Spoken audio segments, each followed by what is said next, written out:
Good day, everybody, and yet again we are back together and we're going to look at acids and bases. This is just a revision series, and by the way, we're going to make sure that we keep producing that content for you to assist you as you prepare towards your exams. So, today I just want to look at acids and bases, okay? So, for those of you who have not subscribed, please just become part of the family and yeah, man, just add to our numbers, and we are growing very swiftly. All right, so and by the way, for those of you who need help with either mathematics or physical science, all right, by the way, in any of the curriculums, whether you're writing IB, or DBE, or even Cambridge, you can always just come and come to us for assistance. Send me an email at info@mlungisinkosi.co.za. All right, now let's have a look quickly at our questions there. So we are given, by the way, I sourced this from November 2020, so that was last year's exam. Okay, so this, it was one of those questions. Okay, you'll see it as we go. So they say ethanoic acid is an ingredient in household vinegar.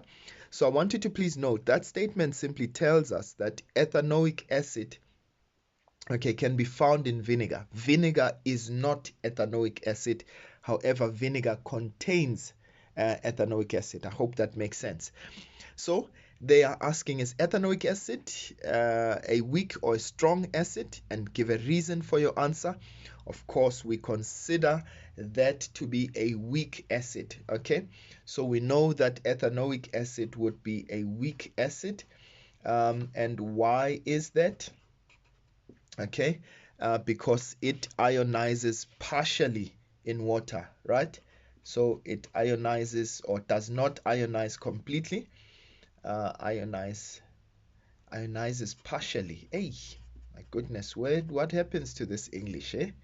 Ionizes partially in solution or in water to form a low concentration of hydronium ions. Okay, right. So I'm not going to write all of that down, but I know that you will remember it. Okay, please remember when it comes to acids and bases, you've got only three strong acids that we always talk about. That's going to be hydrochloric acid, sulfuric acid, as well as nitric acid. Any other acid, just remember that is essentially a weak acid. Okay, um, so just remember that. So that's why I immediately went to that saying it's a weak acid. Okay, because it doesn't form part of that big three. All right. Next question. They say an ethanoic acid solution has a pH of 3.85. Okay, so they are giving us the pH value of the acid. So they say calculate the concentration of the hydronium ions in the solution. Please remember, when you're given pH and you want to calculate the concentration of your hydroxide ions, please, we're going to start with our normal pH formula. pH is minus the log of a hydronium ion, so that's going to be H3O plus, or you can say H plus concentration. Now please, I'm just going to show you this. So whenever you want to get H3O plus concentration, okay, all I simply do is that H3O plus concentration would be equal to 10 base 10 to the power minus pH. Okay, so in this case, what's our pH value? Our pH value is 3.85, so that's minus 3.85. Okay, and all we need to do is just take that into our calculator. Okay, so we're going to say 10 yx minus 3.85, and what do we get? I get a value of 1.41. Okay, I know you'll verify that for me. I know most of you are very quick with your calculators, right?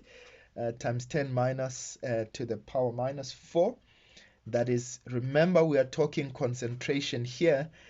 pH does not have units, but here we're looking for concentration. So concentration is measured in moles per cubic decimeters, right? Okay, let's go to the next question. So they say we've got sodium ethanoate, okay, which forms when ethanoic acid reacts with sodium hydroxide. So they're telling us where it comes from, right? They say, will the pH of ethanoic acid solution be greater than 7, less than 7, or equal to 7? Now, I want you to please note, ladies and gents, how we normally answer that question. Actually, they told us where ethanoic, or how ethanoic acid, sodium ethanoate rather, is formed. We react sodium ethanoic acid with sodium hydroxide. So what are we taking? We're taking a weak acid and a strong base. So the type of salt that this is, of course, the strong one will dominate. So in this case, this will be a basic salt. Okay, why? Because you took a strong base with a weak acid, so it would be a basic salt.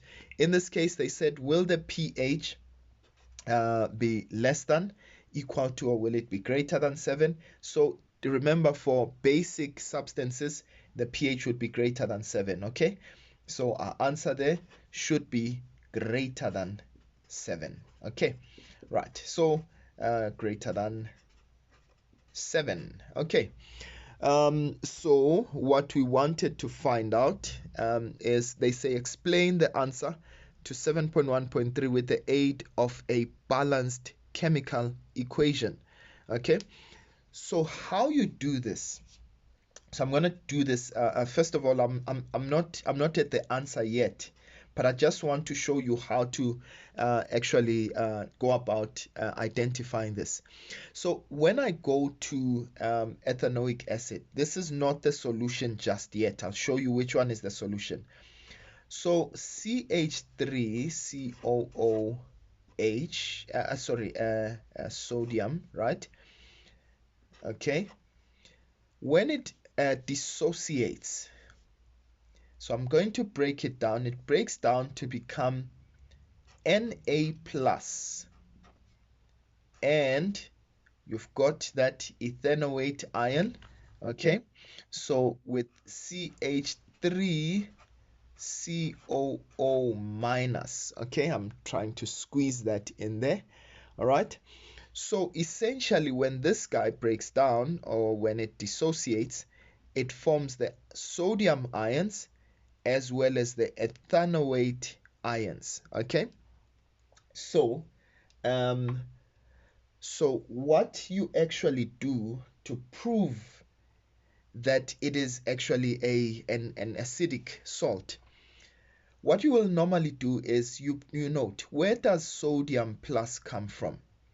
It comes from sodium hydroxide. Okay, so what type of a base is sodium hydroxide? Sodium hydroxide is a strong base, so the ion of sodium hydroxide is actually weak. Okay, I want you to just look at it that way. And then, where does ethanoate come from? Remember, we said we took sodium hydroxide with ethanoic acid to form this. So that ethanoate ion comes from ethanoic acid. Okay, it's also called acetic acid, by the way. All right, so we know in this case it comes from this guy. So what type of an acid is this? We know this guy is a weak acid. So a weak acid would always have a strong conjugate.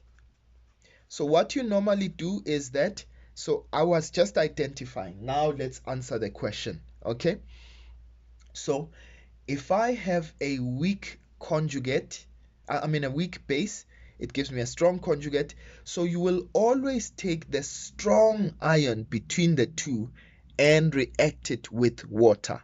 Okay, so that would be our answer, the reaction that they are looking for. You take the strong ion. So which one is the strong ion? So we're going to take CH3, okay, COO minus, and I'm going to react that with water, H2O, And what do I get on the other side? Okay, so remember this one was just the explanation. So here's the solution, right? So what do I get on the other side? I get CH3 COOH. So it means that water would give up, okay, that H plus. So in this case it would be the acid, okay. But then what happens on the other side? What am I now left with? I'm left with OH minus ions. And obviously it's the ions that are left, or the ions that remain, that form in this case the nature of the solution that it would be. Because of the presence of hydroxide ions, then it means that your solution would be basic. Okay, so that is how you prove it there. All right, now let's go to the next question. All right, and by the way, ladies and gents, I know most of you, are really turned off by acids and bases because of these, long 8-mark questions. But I want you to really notice that acid and basis does not really comprise of just those questions.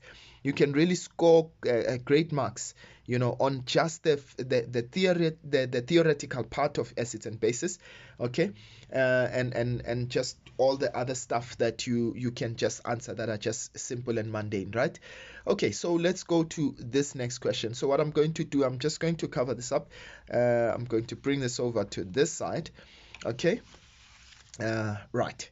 So now they say to us, we've got household vinegar contains 4.52% of ethanoic acid. You remember when I said it contains ethanoic acid? It is not ethanoic acid. So they say vinegar has 4.52 ethanoic acid, okay, by volume.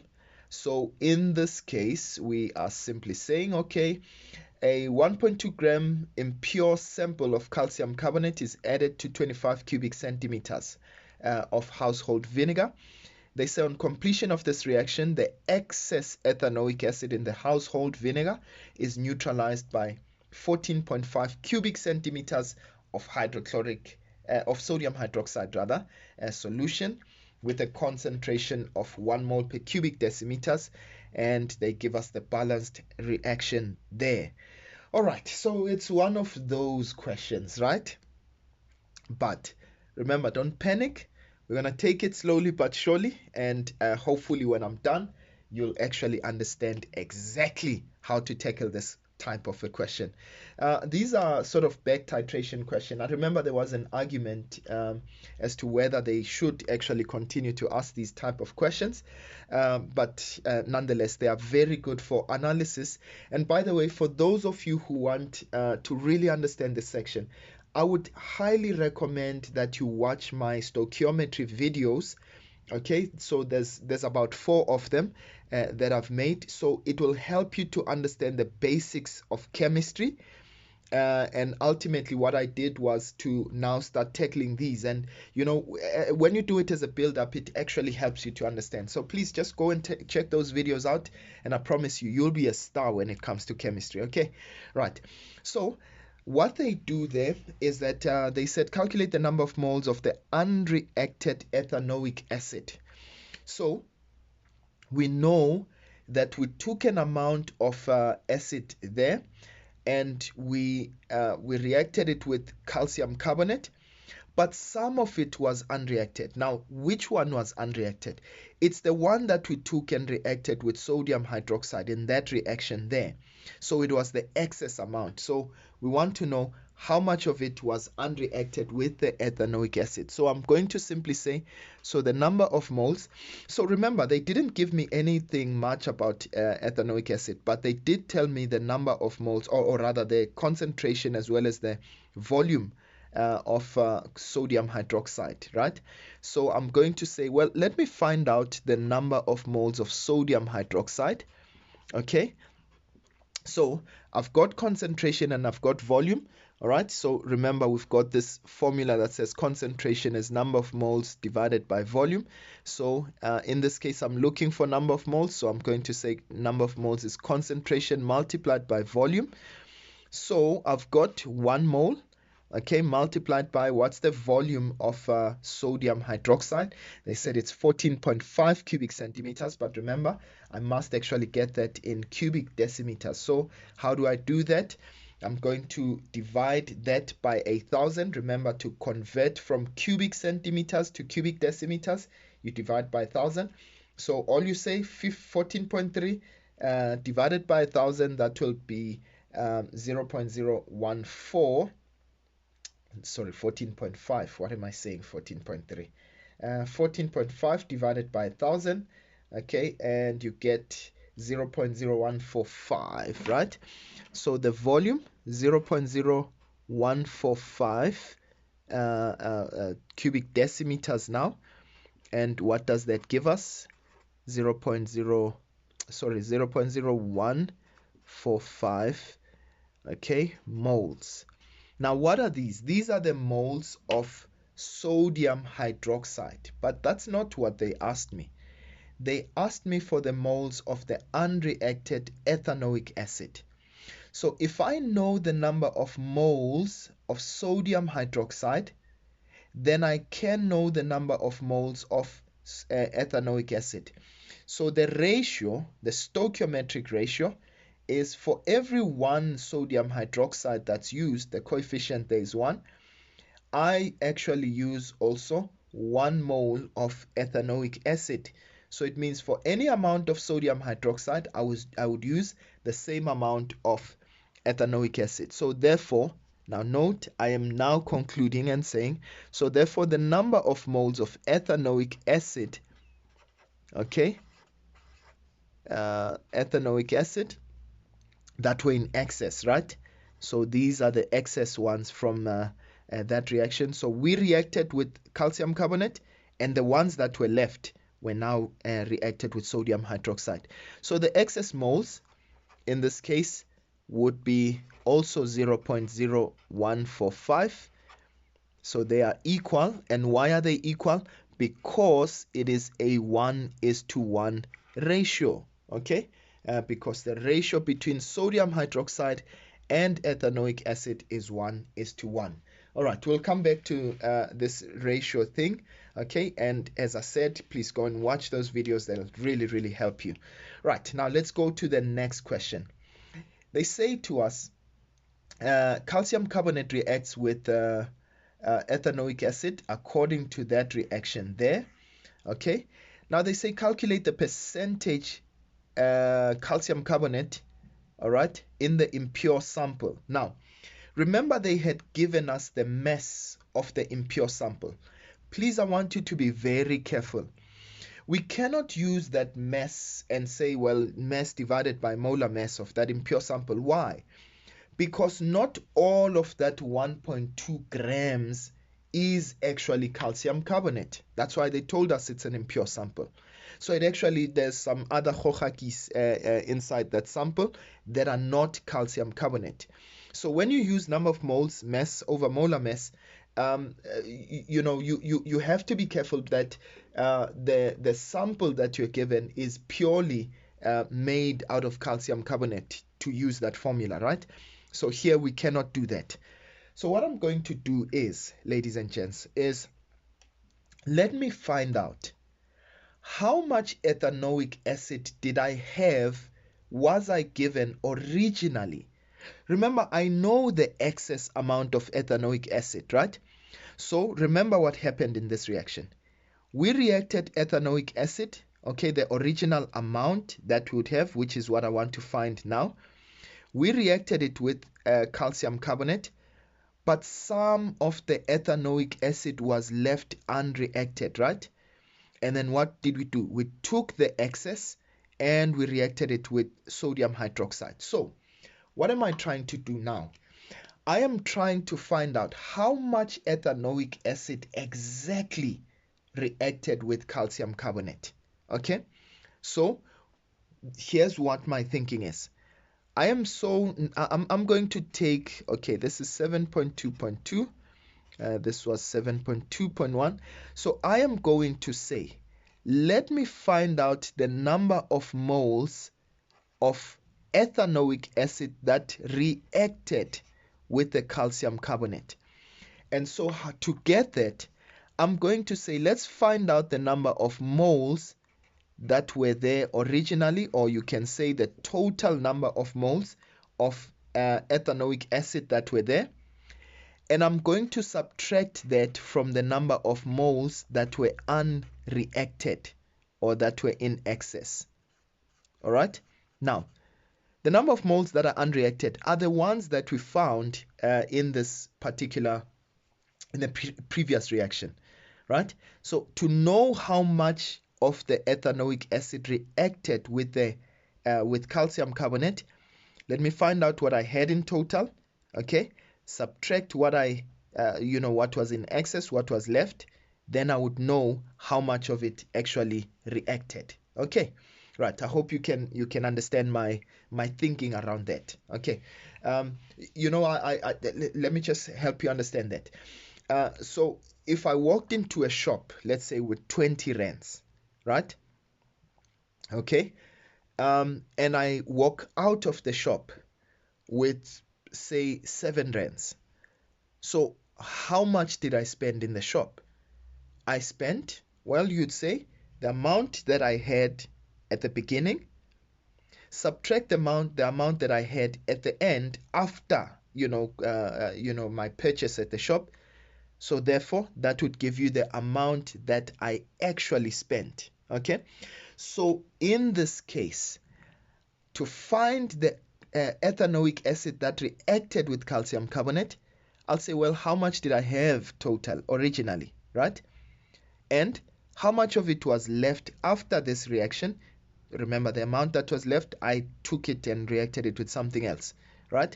And so that would give me the amount that reacted with calcium carbonate. I really hope that you can understand. Right, so now what were we given? They told us that for every 1 cubic centimeter of household vinegar, it's 1 gram. Okay, so remember, how many were we given? We're given 25. So it means that the mass of vinegar, right? Remember, the mass of vinegar would actually be what? 25 grams. Okay, so for every 1 cubic centimeter, you've got 1 gram. So it means for 25, you'd have 25 grams. That's vinegar. But I'm not looking for the mass of vinegar. I want the mass of ethanoic acid. Okay, so we want the mass of CH3COOH. That is the total mass. But they told us that it is actually 4.52%. Okay, vinegar contains 4.52% of ethanoic acid. So I'm going to say, well, it means it would be the percentage there multiplied by the total. That would give me the mass of ethanoic acid. So I'm going to say this is 4.52. Remember, percent, that's divided by 100 multiplied by 25. Okay, right. Okay, and I get a mass of 1.13 grams.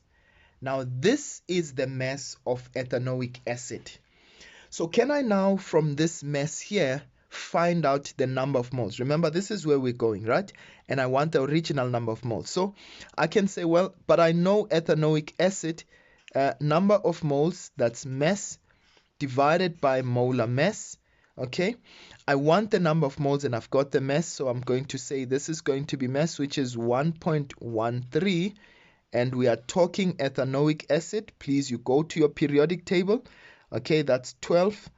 Okay, so carbon is 12 plus hydrogen, 3 hydrogens there, so that's 3 times 1 plus another carbon plus 12. Okay, 2 oxygens there, plus 2 oxygens, 2 times 16, plus another hydrogen, which is 1. Okay, yeah, I took this the long way around, but you could have actually just summed it up. Just take all your carbons, all your hydrogens. You'll get 60, by the way, from that. Okay, so that's going to be 1.13 divided by 60. Okay, and what is that? That gives us 0.019. Okay, I'm just going to round it off there. Okay, so it means that the number of moles of ethanoic acid, remember which number of moles are these? These are the total, okay, these are the original. Okay, I'm sure you see where my drift is now. Okay, so this would be 0.019, okay, moles of ethanoic acid. Okay, so I'm trying to squeeze myself into, okay, right. So I've got 0.019 moles of the original. So now I want to find out the ones that reacted. Can you see that? So it means I'm going to take that total, okay, minus that amount that was in excess, and that would tell me how much of it actually reacted. Okay, so I would simply say, so I'm going to this formula over here. So I'm going to say, well, that's going to be 0.019 minus 0.0145. Okay, and what does that give us? Sorry if that's a little bit messy there. Okay, so what does that give us? Okay, so I'm going to say minus 0.1. Okay, so that gives us 0.0043. In fact, you know what? Let me just write it in scientific form. So that would be 4.33 times 10 minus 3, right? Remember that's in moles, okay? So what is that?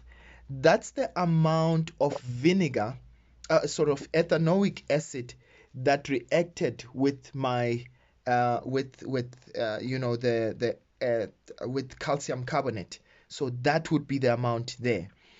But now, okay, we've really honestly reached a conclusion. Just note this. So I'm just going to write this in a different color. I'll say, well, for every 1 mole of calcium carbonate, look at that. For every 1 mole of calcium carbonate, okay, I use 2 moles of ethanoic acid. Okay, so my question is, how much? Remember, the pure calcium carbonate would be the one that reacted with ethanoic acid to form those products, isn't it? Not the hohakis, the impurities, right? So in this case, for 1, I'll get 2. So for how much will I get that amount, 4.33? So look, if you want to think of it this way, it means that for every time I use 1 mole of calcium carbonate, I'll use twice the amount of moles, right, of ethanoic acid, okay, COOH rather, okay. So in this case, so for how much will I actually use 4.33? And then all you simply do is just to cross multiply, right? Cross multiply. And please, if you don't understand, again, I'll simply refer you to my videos. So when we cross multiply, we've got 2 times x, which is 2x. Okay, please just watch those stoichiometry videos. Okay, so that's 4.33 times 10 minus 3, right? And obviously we can take that and divide by 2. Okay, and that gives us 2.17. Okay, so my x amount is 2.17. Ooh, I've ran out of space. Minus 3, okay, times 10 minus 3. And remember, what are these? These are the amount, the original moles, okay, of calcium carbonate. Okay, so these are the moles of calcium carbonate. Okay, so that's 2.17 times 10 minus 3. Right, now, what do we want to do with those original moles? We want to say, okay, let's find out how much of it was actually the pure calcium carbonate. And all I can simply do, take those moles, convert them into grams, right? So number of moles, that's mass divided by molar mass, okay? So that's going to be those moles there, 2.17, okay, times 10 minus 3, okay? And I want the mass of it, but what's the molar mass of calcium carbonate? Please, you can work it out from the periodic table. Okay, you'll get 100 there. So it means I'm going to take that amount and multiply it by 100, and I get 2.17, or you can say 0.22, right? So it means that my mass, okay, so the mass of pure calcium carbonate was 0. Why do I say 2,2? So the mass is 0.22 grams. Okay, so it means of that sample of 1,2, only 0.22 grams was actually pure calcium carbonate. So please, if you don't mind, I'm just going to write it over there just so that you can see it. So now we get to the conclusion. Now I want to find out what the percentage purity. They said they wanted to find out the percentage of calcium carbonate. So I'm going to say, well, the percentage purity is going to be equal to, all right, the pure mass. So this is going to be the mass of the pure sample divided by the total mass, okay? And you just simply multiply that by 100, okay? So I'm going to take the pure mass of the sample, which we found to be 0.22. We divide that by the total mass of the sample, which was 1,2, and you multiply that by 100.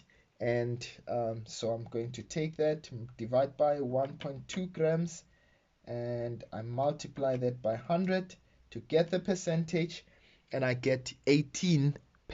So it means that my percentage purity was actually 18%. All right, I really hope that you really understood that.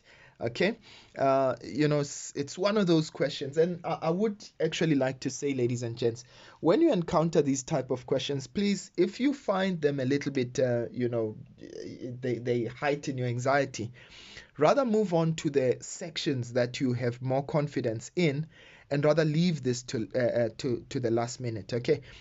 Well, not the last minute, but when you are done with the other sections, because what tends to happen is that people tend to spend a lot of time on these questions, and sometimes not even get them correct, and you find that they've wasted time on stuff that they could have actually gotten right. Okay, so please, as my advice, please try to make sure that when you do this section, just make sure that you leave it, in a sense, for the last minute, unless you are confident about it. Okay, so otherwise, I think I want to leave it here. It's really been a good session. All right, and I'll see you guys next time. Please don't forget to subscribe, and yes, please tell more people about our channel. Okay, right, thank you so much, ladies and gents. Sharp sharp.